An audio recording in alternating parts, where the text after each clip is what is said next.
Aujourd'hui, je voudrais vous donner une meilleure intuition dans les distances dans le système solaire. Vous êtes très certainement habitué à cette représentation du système solaire ou à d'autres qui y ressemblent plus ou moins, mais en fait ces représentations ne sont pas du tout à l'échelle, et le problème c'est qu'on a du mal à se rendre compte du coup des distances et des tailles qui s'y trouvent. Par exemple, on ne se rend pas forcément compte, mais entre la Terre et la Lune, il y a suffisamment de place pour mettre toutes les planètes du système solaire. Alors que d'habitude, on représente souvent la Lune très proche de la Terre, en tout cas pas à l'échelle.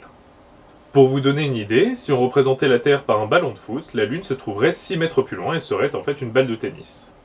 Mais bon, commençons à passer en revue le système solaire et du coup à l'échelle. Ici, nous avons le Soleil. Alors, ne vous étonnez pas, la raison pour laquelle il est aussi petit, c'est que je voulais le comparer à l'orbite de la Terre. L'orbite de la Terre est ce qu'on a utilisé pour définir une unité astronomique. Le rayon du cercle que vous voyez là fait exactement une unité astronomique par rapport au Soleil qui est tout petit au milieu. Mais bon, zoomons un peu dans le Soleil, parce que je vous le rappelle quand même, il est énorme par rapport aux autres objets du système solaire. Et donc tout de suite pour comparer, voici Jupiter en comparaison au Soleil. Jupiter paraît ridicule par rapport au Soleil, et pourtant c'est rien comparé à la Terre par exemple. Et je sais que tout ça paraît vraiment abstrait, alors voici la représentation d'un humain. Vous la voyez pas, c'est normal, on va y revenir plus tard. Si on zoome un peu, on peut maintenant représenter Saturne, qui est légèrement plus petite que Jupiter, et on peut également représenter Uranus et Neptune, qui sont plus ou moins de la même taille, mais plus petites que Saturne. On peut également y ajouter la Terre, et aussi Vénus, qui sont relativement de la même taille. On continue de zoomer à l'intérieur pour représenter cette fois-ci Mars, qui je le rappelle est environ 2 fois plus petite que la Terre. On peut ensuite ajouter Ganymède, qui est le plus grand satellite naturel du système solaire et qui est un des Galiléens de Jupiter. Ganymède est, je le rappelle, plus grand que Mercure, la plus petite planète du système solaire, qu'on est représentée juste ici. On peut passer ensuite aux planètes naines avec Pluton, qui est plus petite que la Lune, qui est elle-même plus petite que Mercure. Pluton est en fait relativement grande, en tout cas par rapport à Cérès, qui fait environ 475 km de diamètre. À ça, on peut rajouter la représentation de Hale-Bopp, une comète qui a été visible dans les années 90. Hale-Bopp a un rayon équivalent d'environ 30 km, qui est 5 fois plus grand que la plus petite lune de Mars, Deimos. Si vous êtes toujours perdu avec ces échelles, voici une représentation de la tour Eiffel, et si vous êtes encore perdu, voici la représentation d'un humain.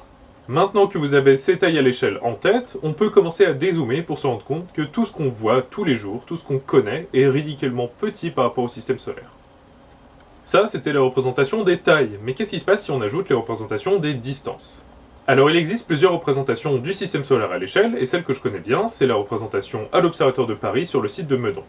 Son seul défaut, c'est de représenter les planètes du système solaire comme si elles étaient toujours alignées, alors que c'est rarement le cas. Je vais donc suivre avec vous en direct ce parcours. Alors on commence simplement avec le Soleil, que vous voyez juste devant, là, cette espèce de balle orange. Et donc on va bouger, commencer à marcher vers Mercure, la première planète du système solaire par ordre d'orbite. Alors vous ne voyez pas Mercure, c'est normal, elle est vraiment toute petite, là, faut vraiment que je focus dessus, et on commence un peu à la voir. C'est un tout petit point par rapport au Soleil. Donc on bouge un peu plus loin. On va voir Vénus ensuite. Vénus, elle est pas bien grande non plus. On la voit un peu plus que Mercure forcément, mais ça reste quand même très petit et c'est très compliqué de la voir comme ça. Vous vous doutez bien, la Terre a environ la même taille, donc là, vous savez encore une fois la Terre. Cette espèce de petite bille bleue. Ensuite, il faut marcher un peu plus loin. Cette fois-ci, les distances commencent à s'allonger un peu. Là, on arrive à Mars, qui est moins grande que la Terre, donc on va la voir un peu plus difficilement. Et si on regarde un peu en arrière, on a déjà fait une petite distance, on a fait seulement les planètes telluriques. Alors là, on va se diriger en accéléré vers la ceinture d'astéroïdes, donc elle se situe à peu près ici. Et si on regarde en arrière, quand même, on a fait quand même une sacrée distance là déjà. Et pourtant, on n'a même pas atteint Jupiter, il faut en faire encore plus de distance pour atteindre Jupiter. On arrive devant Jupiter, alors cette fois-ci c'est une bille qui est quand même un peu plus grosse, et c'est la plus grosse planète du système solaire, c'est-à-dire qu'aucune des billes qu'on a vues précédemment et qu'on verra plus tard sont plus grosses. Alors là, il faut encore marcher encore plus loin pour aller jusqu'à Saturne, ça commence à prendre un peu de temps. Et on arrive à Saturne qui est représentée avec ses anneaux. Je rappelle que toutes les planètes géantes ont des anneaux, Saturne n'est pas exclusive. Donc ces anneaux lui donnent quand même une sacrée taille par rapport aux autres planètes, mais Saturne en elle-même c'était juste l'espèce de petite bille au centre des anneaux.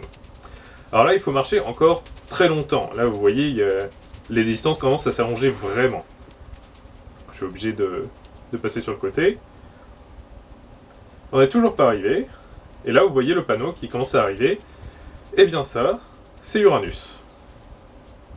Uranus n'est pas bien grande, mais elle reste quand même plutôt visible par rapport aux autres planètes, en tout cas par rapport aux planètes telluriques. Et maintenant on se dirige vers Neptune, qui est extrêmement loin, qui va être à la lisière de la forêt là-bas, Et je vais quand même profiter pour passer devant l'observatoire de Meudon, donc le château que vous voyez là, qui est l'observatoire historique, qui a été d'abord, il me semble, le château de l'Aiglon, d'abord, et qui a été ensuite converti en observatoire pour les observations solaires. Donc ça se situe à Meudon, sur le plateau de Meudon.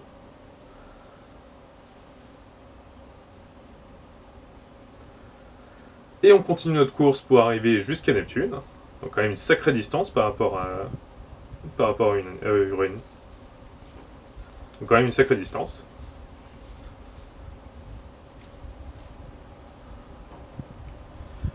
Et voici Uranus, qui est pas bien grande non plus. Et au-delà de là, va se situer tous les objets transneptuniens. Donc là, il y a un panneau qui dit à partir de là, il n'y a que des objets plus loin, mais il n'y a pas d'autres panneaux.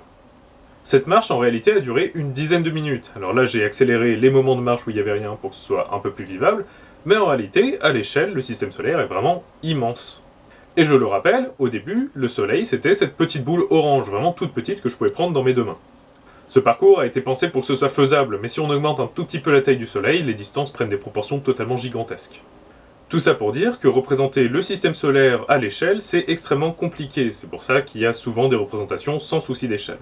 Cependant, ça fausse très souvent les idées qu'on a du système solaire. On a l'impression que toutes les planètes sont à côté et que globalement, le système solaire est quelque chose de petit. Ce petit-là, en fait, il va vraiment dépendre de l'échelle qu'on prend. À l'échelle de la galaxie, le système solaire est totalement négligeable. Alors j'espère que cette vidéo ne vous a pas trop donné le vertige, en tout cas je vous remercie de l'avoir suivi jusqu'au bout. La représentation du système solaire, et surtout la représentation à l'échelle du système solaire, est vraiment quelque chose qui me tient beaucoup à cœur. Comme je le dis, pour la plupart des êtres humains, c'est totalement impossible de se le représenter, et donc on est totalement perdu dans cette immensité. Quoi qu'il en soit, je vous remercie, je ne sais pas si je ferai une autre vidéo sur le système solaire, en tout cas moi ça m'a beaucoup amusé de pouvoir refaire toutes ces vidéos-là.